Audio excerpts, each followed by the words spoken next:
a similar promise is given by Muhammad sallallahu alaihi wasallam to his nation when he tells them that one day we will go astray and you will follow the footsteps of the Jews and you will follow the footsteps of the Christians step by step, so much so that if they were to walk into the lizard's hole, you will do the same.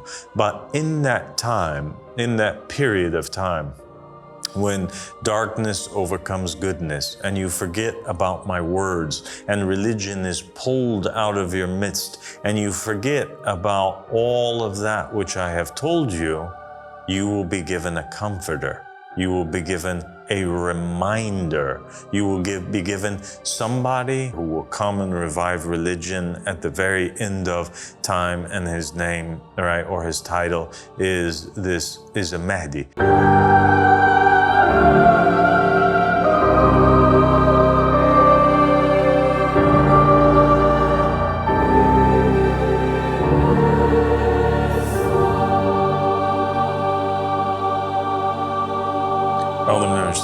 بسم الله الرحمن الرحيم اللهم صل على محمد وآل محمد الأم والمهدينا وسلم تسليما السلام عليكم ورحمة الله وبركاته. My dear brother and companion Marc. Walaikum salam wa rahmatullahi wa barakatuh. Thank you for joining me. Thank you so much. God bless you. Today we want to talk about this theme that is present within Islam and the narrations of Muhammad and the family of Muhammad, that everything that Allah subhanahu wa ta'ala has given the prophets and the messengers before, anything that He's given to anyone, He also grants or gives to Muhammad and the family of Muhammad alayhi salam. And I think that this is, when we look at it from above, at first glance, it might not seem so significant of a matter. But when we begin to hone in on the details and the fine print, it has huge implications that are important for all Muslims and people of faith to understand. So the most obvious illustration of this comes in the prayer, the Muhammadan prayer, the prayer of the sixth covenant, the one that Muhammad sallallahu alaihi wasallam had established when he says and he commands those who pray to say in their prayer, "O Allah, send your peace and blessings upon Muhammad and the family of Muhammad as you've sent your peace and blessings upon Abraham and the family of Abraham." And so here we have an example in the prayer where God is instructing, Muhammad sallallahu alaihi wasallam is instructing that the people admit, confess with their tongues in their daily prayers that Allah subhanahu wa ta'ala will bless Muhammad sallallahu alaihi wasallam and his family in the same way that He blessed Abraham and his family. And what were the blessings that God had sent down upon Abraham and his family? Well, one, Abraham is known as the Khalil of Allah subhanahu wa ta'ala. He's the friend of God, right? And Muhammad sallallahu alaihi wasallam is the Habib of Allah subhanahu wa ta'ala, the beloved of Allah subhanahu wa ta'ala. So here we have God granting Muhammad what He granted to Abraham, but even more so, on a closer level, even on a more deeper level than He did to Abraham. If Abraham's the friend, then Muhammad is the beloved. And who is the family of Abraham? The family of Abraham are who? Are Ismail and Isaac, right? Jacob, and the children of Israel, right? The Bani Israel. And Allah subhanahu wa ta'ala chose the Bani Israel, the children of Israel, over all of the worlds. And so in the same fashion, Allah subhanahu wa ta'ala must have chosen the family of Muhammad sallallahu alaihi wasallam over all of the worlds, but even in a much greater way. And we see this actually plainly being demonstrated in many of the narrations. For example, you have a narration whereby the Prophet Muhammad sallallahu alaihi wasallam says that Al-Hasan and Al-Hussein are the masters of all of the youth of paradise. And we have examples of narrations that state that Muhammad and the family of Muhammad have a higher station than the prophets and the messengers. And narrations that state, for example, there's this one narration where in the time of Moses alayhi salam, he's making supplication to his Lord, and he's asking Allah subhanahu wa ta'ala, he's telling him, you've given me all of what you've given me. Is there anybody else that you have given more or that you love more? And then Allah subhanahu wa ta'ala reveals to him that yes, there is Muhammad sallallahu alayhi wa alayhi, who's the master of all prophets. So Moses realizes at that point that there is a prophet who's to come, and this messenger will have a station and a rank that is much higher than the rest of the prophets and the messengers. He's the king, he's the imam of the prophets and the messengers. He's the teacher of the prophets and the messengers. He's their leader in prayer. And that's why in the Isra wal Mi'raj, in the story, he goes and he actually leads all of the prophets and messengers in prayer, because he is their imam and he is their leader. And so that difference between the one who leads the prayer and the people who are being led, the imam and the congregation, that difference between Muhammad sallallahu alaihi wasallam and the rest of the prophets, it is that big. Then the narration continues, and God proceeds to explain to Moses that it's not just Muhammad, but also his family. His family have a rank that's special with God and are preferred more so than all of the families of the prophets and the messengers. And so here we see that God is telling Moses that your family is special. Maryam is a prophetess. She speaks to the angels. She receives revelation in the same way that, for example, Mary, the mother of Christ, God had revealed to her or inspired her or spoke to her through an angel who appeared to her, or Lucha, the mother of Moses alayhi salam, when the Quran says that God inspired her and commanded her to put Moses into the basket. Maryam, the sister of Moses, had that same rank, that same station. And she was at a rank of a prophet, right? And Maryam, even though she was at a rank of a prophet, and even though Aaron, the brother of Moses, was his spokesperson, was his companion, was a prophet messenger, and was a chief priest for all of Israel, Allah subhanahu wa ta'ala says that Ali ibn Abi Talib alayhi salam, the successor of Muhammad, is the best of all successors. And he's higher than all of the family members and all of the successors of the rest of the prophets and the messengers, all right? And the same thing goes for Fatima Zahra alayhi salam and the rest of the family of Muhammad sallallahu alaihi wasallam.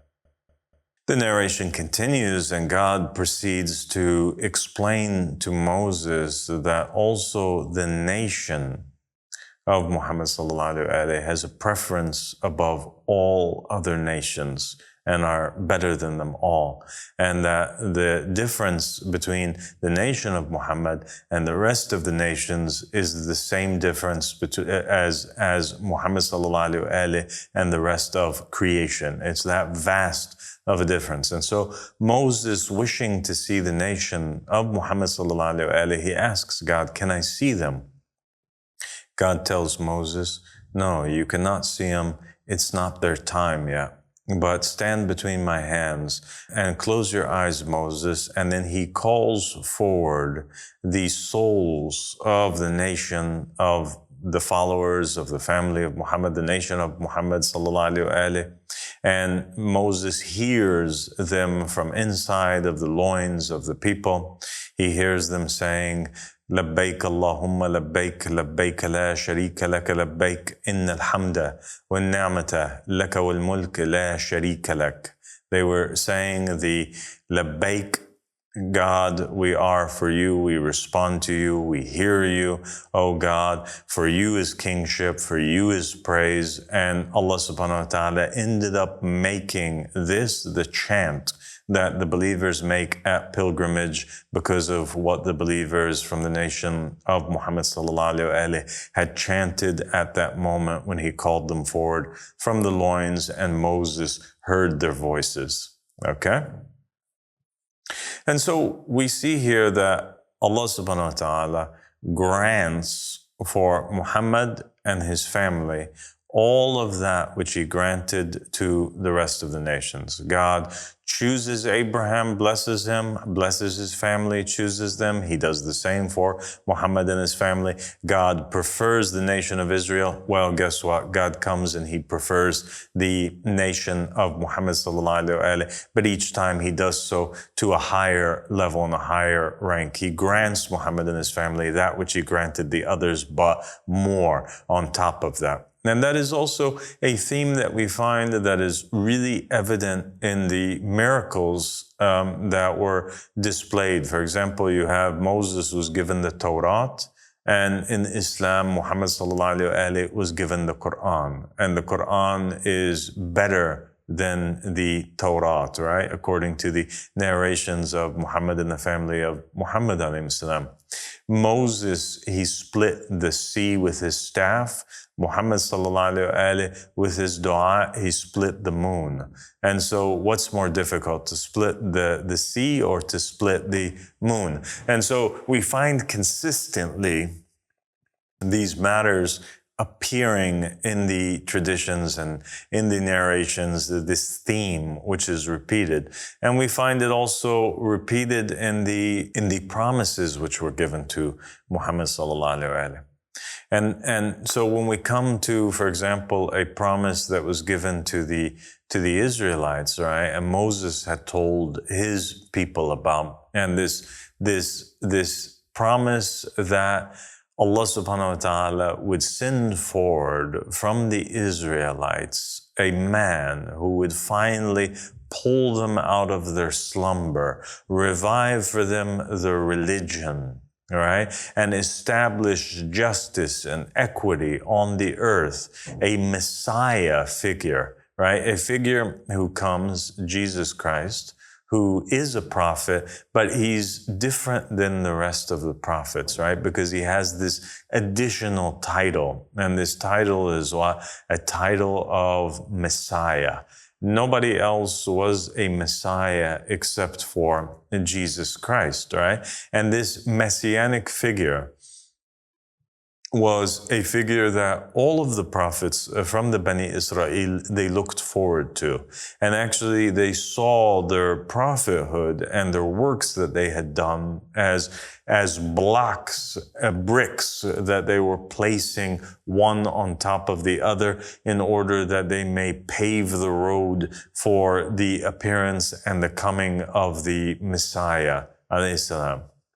And when the Messiah came, he came and he appeared and he taught the people and he showed great miracles and he healed the leper and he cured the blind and he exorcised demons. All right. And the souls of the prophets and the messengers, like in the scene of the transfiguration of Christ, they appeared by his side as students of his and disciples. You had Moses and Elijah appearing in front of his disciples in that scene of the transfiguration of Christ. And so Jesus was given all these incredible things, and Allah subhanahu wa ta'ala would not have let that pass and not grant a nation and a prophet who is better than Moses, right, and higher than him, and a nation that is better than the Bani Israel, the same thing. And that is exactly why we see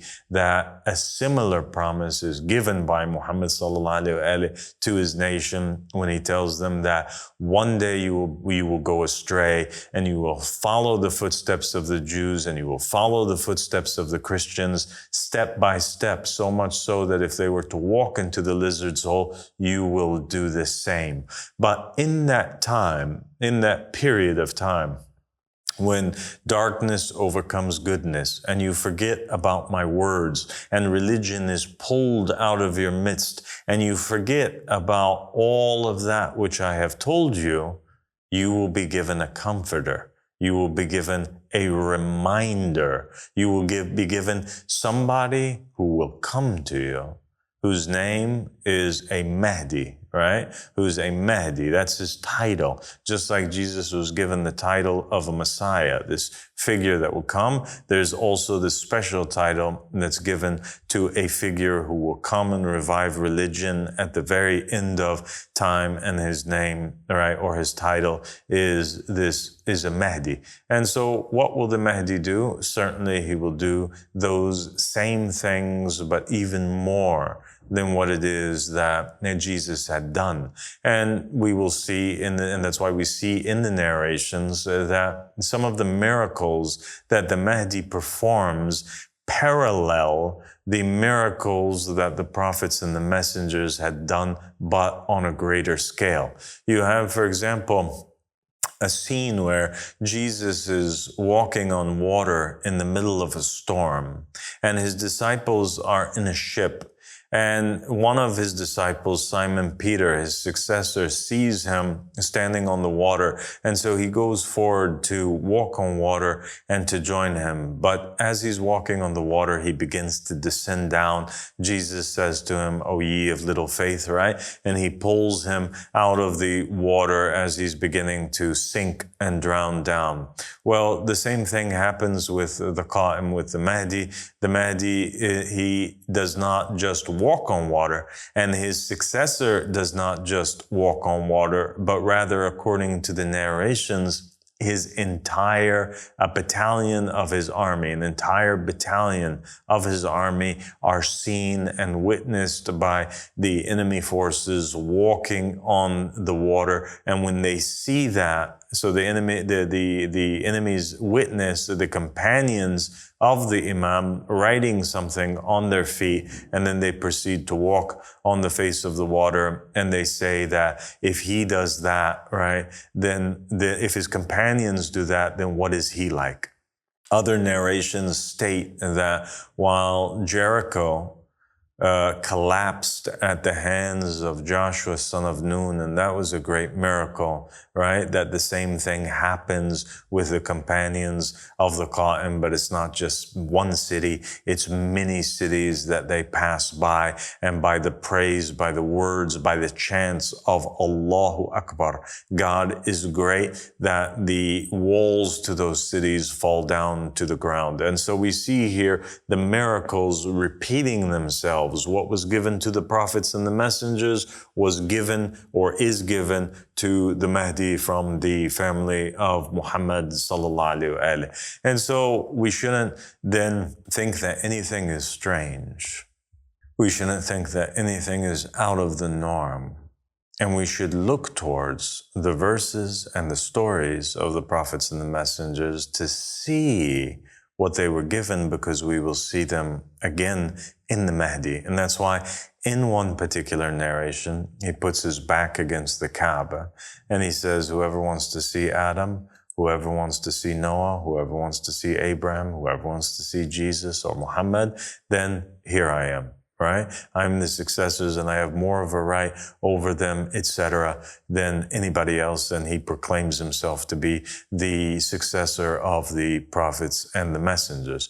While the prophets and the messengers, the first one to pledge allegiance to him were believers that were with him at that time. The first one to proclaim faith in Jesus Christ was John the Baptist. Well, the first one to pledge allegiance to the Mahdi, according to the narrations, is Gabriel, right? When he comes down and he places his hand in his hand. And so when we come to a particular phenomenon that people are afraid of, and that has to do with the jurisprudence, we find a verse in Surah Imran, verse 50. In the verses that precede that, they're speaking about Jesus and the great miracles that Jesus performs of curings, etc. And we find that Jesus also is being given the book, and he's being taught the Torah, and he's being taught the Gospels. But in that particular verse, it says, Bismillah ar-Rahman ar-Rahim, and I have come to you confirming that which is in his hands, the Torah. So he comes and he confirms the Torah. That's the first thing that the verse says. Then it says immediately afterwards, and to make halal for you some of that which was made haram. And that's a fascinating verse right there, because there are two matters that in the apparent seem contradicting, and the verse passes over the heads of a lot of people, but there it is. He comes and he confirms the Torah. What's in the Torah? The Torah is stories of the previous prophets and messengers, and it's also law, the law of God. So he comes and he says, yes, this is the law of God. I confirm it. The Torah is true. The Torah is from Allah subhanahu wa ta'ala. But at the same time, I'm coming to make some of that which was made haram for you, now halal. And so going along the same line of thinking that we have conversed about over this past period, if Allah subhanahu wa ta'ala was going to grant Abraham, Moses, Isaac and Jacob a savior who would come at the end when the Israelites lose faith, and he revives religion, and he confirms the Torah, and he grants them and makes halal for them that which was made haram for them, then we must expect that the Mahdi will come and he will do the same, and he will be sent forward to confirm the Quran, that it's a true message, and confirm the law of God that's in it and the jurisprudence that came down upon Muhammad sallallahu alaihi wasallam. And also, since the Mahdi is from the family of Muhammad, and since the family of Muhammad